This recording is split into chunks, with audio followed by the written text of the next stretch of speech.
Natanggap na ng mahigit 5,200 na residente mula sa bayan ng Ramon at Alicia ang kanilang rice subsidy mula kay Governor Rodito Albano III.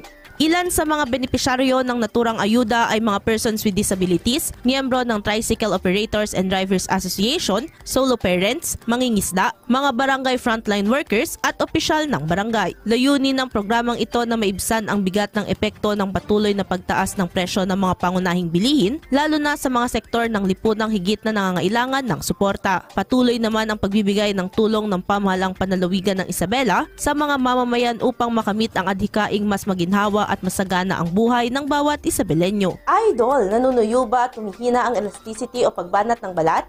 Bumababa ang fat level sa ilalim ng balat, gayon din ang collagen availability sa katawan? Kaya naman 50 pa lang mukha ay kulubot na.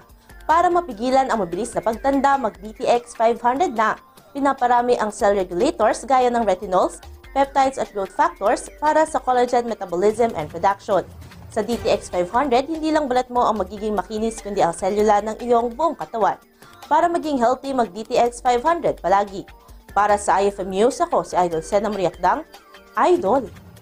IFM News.